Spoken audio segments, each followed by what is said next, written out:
میں آج کی اس پریس کانفرنس کے ذریعے سے ایک چیلنج دے رہا ہوں پاکستان کے تجزیہ نگاروں کو، پاکستان کے اینکرز کو اور پاکستان کے جرنلسٹ کو اور پاکستان کے درد رکھنے والے اہل صحافت کو کہ آج میری پریس کانفرنس کے بعد اگلے 7 دن آپ نے انالیسس کرنا ہے عمران خان صاحب کی تقاریر کا اور بیگم صفدر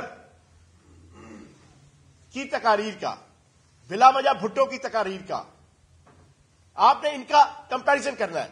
عمران خان تقریر کرے گا، ان کی تقریر کا 95% حصہ ہوگا کہ ملک کے معاشی حالات کیا ہو گئے ہیں، اس کے فیکٹس اینڈ فگرز کیا ہیں، پہلے پاکستان کے معاشی حالات کیا تھے، مائکرو لیول کے انڈیکیٹر کیا تھے، میکرو لیول کے انڈیکیٹر کیا تھے، ایکسپورٹ لیول کیا تھا، امپورٹ لیول کیا تھا، ڈائریکٹ فارن انویسٹمنٹ کیا تھی، سیونگ کیا تھی، ایگریکلچر گروتھ ریٹ کیا تھا، G D P growth rate کیا تھا، انڈسٹریل گروتھ ریٹ کیا تھا، صحافت کے اندر ہمارا امیج کیا تھا، دنیا کی مختلف آرگنائزیشن یو این او سے لے کے مختلف آرگنائزیشن میں پاکستان کا امیج کیا تھا اور آج کیا ہے، اور کل اگر ہمارا جو مطالبہ ہے کہ جنرل الیکشن فوری طور پہ سارے کروائے جائیں، اگر وہ ہو جاتے ہیں تو پاکستان ان مسائل اور مصائب سے نکل کر کن کن معاشی حالات کا شکار ہو سکتا ہے، بہتری کی صورت بھی اور ورس صورت بھی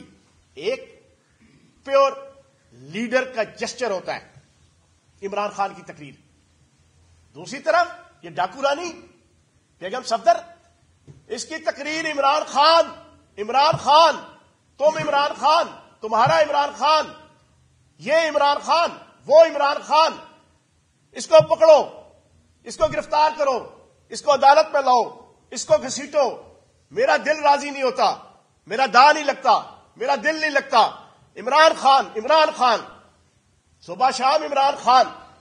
تجزیہ کریں گے میرے اس پریس کانفرنس کے بعد 95% تقریر عمران خان کو دشنام ترازی کے اوپر ہوتی ہے، بلا وجہ بھٹو سے لے کے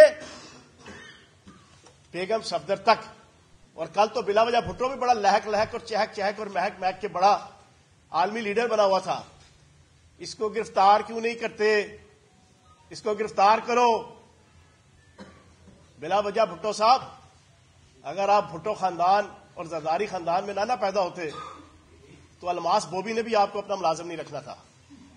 یہ بھی سن لیں، تمہاری اتنی اوقات ہے، تمہاری خوش قسمتی ہے کہ تم اس خاندان میں پیدا ہو گئے ہو، ورنہ جو ٹیکنیکل فالٹ تمہارے اندر ہے نا، الماس بوبی نے بھی تمہیں جنا اپنا ملازم نہیں رکھنا تھا۔ یہ باتیں کرنا چھوڑو، پرفارمنس کی طرف توجہ دو۔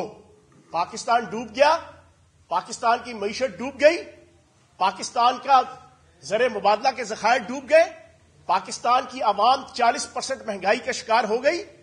آئی ایم ایف سے 1 ارب 20 کروڑ ڈالر لینے کے لیے پاکستان کی تمام جغرافیائی اور سالمیت سے متعلقہ جو ایشوز تھے اس کے اوپر تم نے آئی ایم ایف کی شرائط مان لی، اور وہ شرائط ابھی تک تم پوری پاکستانی قوم اور قومی اسمبلی اور سینٹ میں نہیں رکھ رہے۔ تم نے سب کچھ تباہ کر دیا، اور باتیں تم بڑی بلا وجہ بھٹو تم آ کے کرتے ہو، بڑی درس دیتے ہو عمران خان کو بہادری کی اور غیرت کی۔ تمہارے اندر غیرت ہو تو تم اپنی ماں کے قاتلوں کو تو کم از کم گرفتار کروا لو۔ اب تو تمہارا اقتدار آ گیا ہے، پہلے بھی تمہارا اقتدار رہا ہے 5 سال۔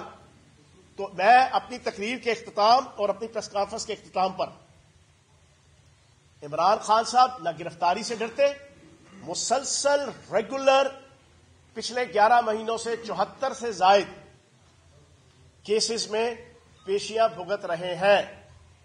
اگر سلطان مفرور 4 ہفتے کا کہہ کے 4 سال سے واپس نہیں آیا، اور جس نے اس کو بھیجا تھا 50 روپے کے سٹامپ پہ ضمانت دے کے، اگر وہ گرفتار نہیں ہوتا، اگر وہ وزیر اعظم بن جاتا ہے، تو پھر عمران خان کو گرفتار کرنے کا کوئی رائٹ حاصل نہیں ہے، کوئی رائٹ حاصل نہیں ہے کسی کو۔ اگر رانا صلاح اللہ کو ایڈیشنل سیشن جج کی جناب وارنٹ گرفتاری کے اوپر ابھی تک گرفتار کرنے کے لیے کوئی ایکٹیویٹی نہیں ہوئی، تو پھر عمران خان کو بھی گرفتار کرنے کا کوئی رائٹ نہیں ہے۔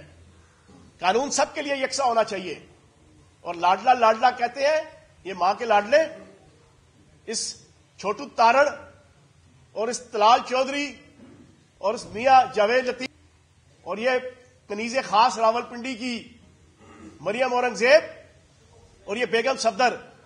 لاڈلا وہ ہوتا ہے جو 50 روپے کے اسٹامپ پہ لکھ کے 7.5 ارب روپے کے کرپشن کے کیسز پہ 50 روپے کے اسٹامپ پہ جھوٹ لکھ کے باہر بھاگ جاتا ہے اور واپس نہیں آتا اور اس کے اوپر کوئی کارروائی نہیں ہوتی, نہ انٹرپول کی نہ کسی اور پولیس کی. لاڈلا وہ ہوتا ہے جو سزا یافتہ ہونے کے باوجود بیگم صفدر کی طرح ضمانت پہ باہر ہو کے پاکستان کی فوج کو, ایجنسیز کو, اداروں کو, عدالتوں کو سارا دن دشنام ترازی کرتی رہی تھی اور کرتی رہتی تھی. لاڈلا وہ ہوتا ہے. بول کی خلاف سازش ہوئی, نہ گواہ ملا نہ ثبوت, لیکن کیس میں اب تک بریت کیوں نہ ہوئی؟ جب مدعی اور تفتیشی خود اعتراف کر چکا ہے کہ کبھی کوئی جرم ہوا ہی نہیں تو کیس میں بریت کیوں نہیں ہوئی؟ بول اپیل کرتا ہے کہ کیس عوام کے سامنے سنا جائے تاکہ عوام بھی جان سکیں کہ بول کے ساتھ کیا ہو رہا ہے. زندگی ایک میدان ہے اور PSL 8 میں ہر ٹیم کو چھونا آسمان ہے. 6 ٹیموں کے بیچ دھواں لڑائی. یہ شور نہ لڑائی کا ہے نہ ڈر کا, یہ شور ہے جیت کا, یہ شور ہے جنون کا. کھیل کا جنون روزانہ رات 11 بجے صرف بول نیوز پر.